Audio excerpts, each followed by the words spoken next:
నమస్తే అండి. రాయలసీమ తెలుగు అమ్మాయి, ఆంధ్ర అమ్మాయి, కేరళ వంటలకి స్వాగతం. ఎలాగున్నారండి? చూడండి, ఈరోజు నేను లెమన్ పులిగూర చేయబోతున్నాను. లెమన్ రైస్ అంటారు కదా, అది చేయబోతున్నాను. దానికి కావాల్సింది 2 నిమ్మకాయలండి. ఎంత పెద్ద పెద్ద నిమ్మకాయలు చూడండి. ఒక్కటైతే సరిపోద్ది, కాకపోతే నేను చూపిస్తున్నాను.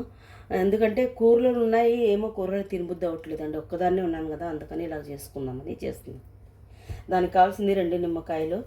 అలాగే ఇవి శనగపప్పు అండి, శనగబ్యాళ్ళు అంటారు మా రాయలసీమలో. దీన్ని ఉద్దిబ్యాళ్ళు అంటారు, మినపప్పు అంటారు కొందరు.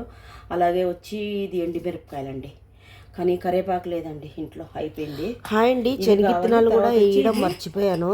అది నేను చెప్పడం కూడా మర్చిపోయాను మీకు, అందుకే స్పెషల్గా వేరే వాయిస్ వేసుకుంటారు. సరేనండి, ఇంకా పిల్లలు తింటే నోటికి పచ్చిమిరపకాయలు తగులుతే అది కారం కదండి, అందుకని ఇలా దంచి చేసుకున్నానండి. ఓకే, ఇది కావాలి. తర్వాత వచ్చి ఇది ఇంగు అండి, ఇంగు కొంచెం, ఉప్పు. అలాగే నేను నువ్వుల నూనె వేస్తున్నానండి. నువ్వుల నూనె బాగా మంచి టేస్ట్ ఉంటుందండి నువ్వుల నూనె వేస్తే. అలాగే దానికి కావాల్సింది పసుపు అండి, పసుపు. అలాగే ఆవాలండి. సరేనండి, దీంట్లో ఒక్కటే మిస్ అయింది ఏంటంటే కరివేపాకండి. నేను చూపిస్తానండి, ఓకేనా? కొందరు అనుకుంటారు ఎప్పుడు కెమెరా ముందు రాదు, ఎందుకు ఇవిడ చేస్తుంది అనుకుంటారండి. నేను షార్జా దుబాయ్లో ఉండేది. పిల్లలు పొద్దున్నే స్కూల్కి వెళ్ళిపోతారు, మా ఆయన పొద్దున్నే స్కూల్కి వెళ్ళిపోతాడు. ఒక్కదాన్నే ఉంటానండి. ఇంక ఈ వేడిలో వండేదే పెద్ద పని అండి కిచెన్లో వచ్చి. దానిపైన ఇంకా ఈ మ్యాక్సీలో నా ముఖం మిమ్మల్ని మీకు చూపించాలనేసి నేను కెమెరా ముందు రావట్లేదండి. సౌండ్ ఇస్తున్నాను, ఏమనుకోకండి, సరేనండి? లేకపోతే నాకు కూడా ఇష్టమే మంచి డ్రెస్ వేసుకొని బాగా ముందరకు వచ్చి కెమెరా ముందు చూపిస్తామని. కానీ ఈ వేడి వల్ల అసలు డ్రెస్ ఏందని అస్సలు కారిపోతున్నాం మేమైతే, అంత వేడి ఉందండి. ఓకేనండి, చూపిస్తానండి.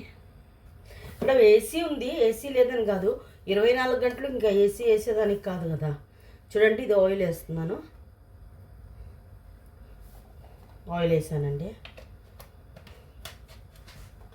అలాగే కావాలంటే ఒక 2 స్పూన్లు నెయ్యి కూడా వేసుకోవచ్చండి. ఒక 2 స్పూన్లు నెయ్యి కూడా వేసుకోవచ్చు. నేను వేస్తున్నానండి, చిన్న స్పూన్ అండి. ఒక 2 స్పూన్లు వేసుకుంటే చాలు. ఎందుకంటే ఈ పులిగూర, లెమన్ రైస్ ఇలాంటి దాంట్లో నూనె ఎక్కువ ఉంటే బాగుంటుంది అని చెప్తారనమాట, అందుకని చెప్తున్నానండి.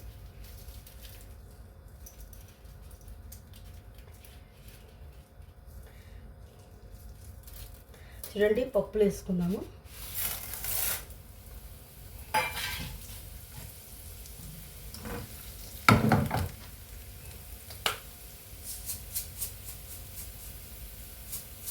ఆవాలు కూడా వేసుకున్నామండి.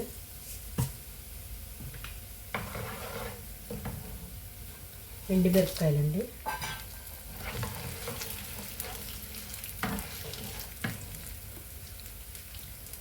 ఇంగువ అండి, కొంచెం ఇంగువ సరిపోతుందండి.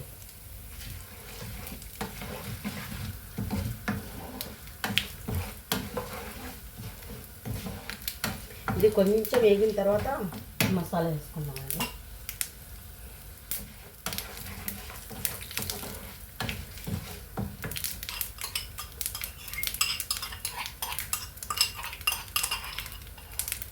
చూడండి, ఆవాలు కూడా చిట్పట్లు అంటున్నాయి. ఇంకా ఇది వేసేద్దామండి పేస్ట్.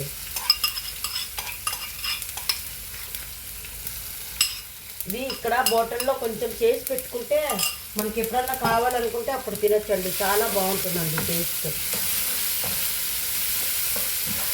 ఒకసారి ట్రై చేసి చూడండి, చాలా బాగుంటుంది.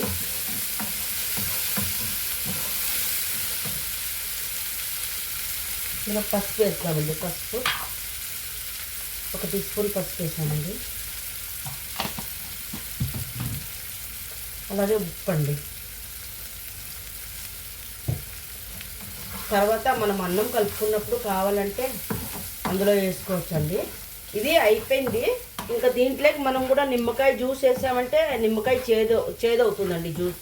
అందుకని ఇది చల్లగా అయిన తర్వాత మనం అందులోకి వేసుకుందామండి. చల్లగా అవ్వాలండి, అప్పుడే వేసుకుంటే బాగుంటుందండి టేస్ట్. లేకపోతే చేదు ఒగరుగా ఉంటుంది నిమ్మకాయ వేసి వేడి చేస్తే. సరేనండి, చూపిస్తానండి. చూద్దామండి. చూడండి ఎంత బాగా అయిందో. దీంట్లో కెమెరాలో కలర్ తక్కువ అనిపిస్తుందేమో నాకు తెలియదు, కానీ ఇక్కడ మాత్రం చాలా ఎల్లోగా చాలా పచ్చగా కనిపిస్తుందండి. చూడండి, ట్రై చేయండి. ఇలా ఎవరైనా ట్రై చేశారో లేదో తెలియదు, ఎందుకంటే పచ్చిమిర్చి, ఉప్పు, తర్వాత వచ్చి మనం ఏమంటారు దాన్ని ఎల్లిపాయ దంచి పేస్ట్ చేసి వేసినాను కదా, అలాగ చేసుకుంటారో లేదో తెలియదు. నేను ఇలాగ చేశానండి. అందరిది వాళ్ళ వాళ్ళ స్టైల్ అనమాట. చూడండి ఎంత బాగుందో. ఇది నాకు తగ్గట్టుగా నేను చేసుకున్నానండి. ఎందుకంటే మా ఆయన కేరళ, ఆయన తిండ్రు, ఇంకా మా పాప కూడా తిందనమాట. స్కూల్కి వెళ్ళింది, ఈవినింగ్ వస్తుంది. ఇంకా నాకు ఒక్కదానికి అందుకని బద్దకం వేసి ఇలాగ చేసుకున్నాను. ట్రై చేసి చూడండి, తినండి, చాలా బాగుంటుంది. ఓకేనండి, థ్యాంక్ యూ.